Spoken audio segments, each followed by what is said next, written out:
Preparing my company for sale didn't just change the way buyers looked at my company, but it actually changed the way I ran the company. So after about 30 years of building a company that was doing over $200 million in annual sales and we had about 300 employees, I was about ready to retire. And so I started looking at business brokers and what's also called investment bankers. Now, for smaller companies under 10 million, they typically call this a business broker. And for larger companies, they call them investment bankers. And they're basically like a real estate broker. They represent your company for sale.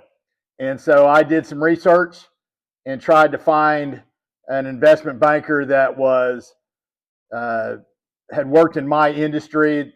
That was difficult, but I was at least able to find several brokers and investment bankers that had represented companies that were wholesale distribution companies. And so that's the companies that I was looking at.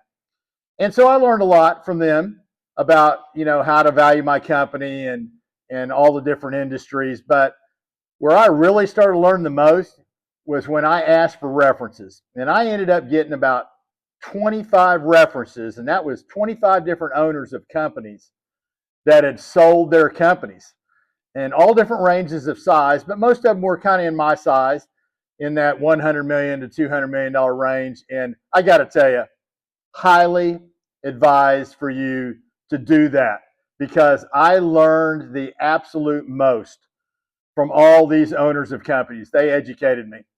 So here's the things that I learned. I learned, of course, about the business brokers from the references, but I also learned things like the valuation of the company. I learned that my company was probably going to be valued on a multiple of EBITDA, and that's earnings before interest, taxes, and depreciation. I learned that these multiples can be different between industry.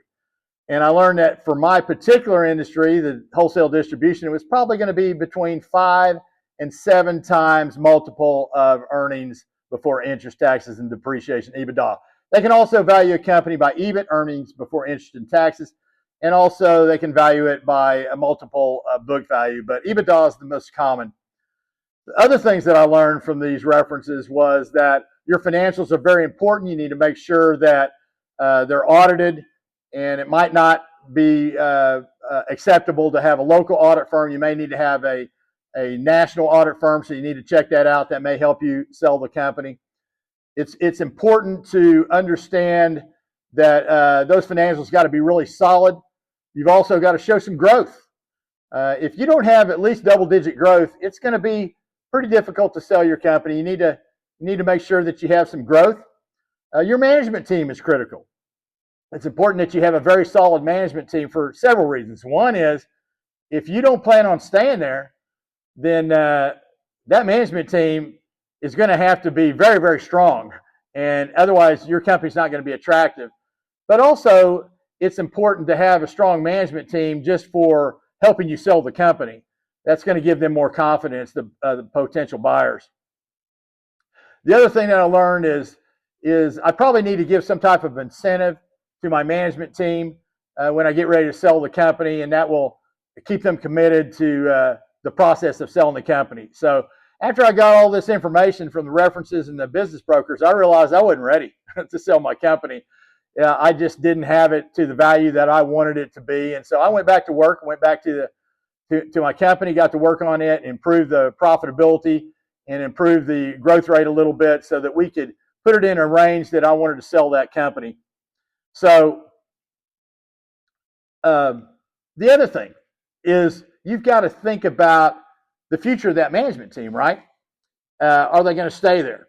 So what I did is, once I finally decided I was ready to sell that company, which was about 2 years later, approximately 2021, I got with my management team. I gave them an incentive to sell the company, stay with me till selling the company, and then obviously I would negotiate an employment contract once we got a buyer.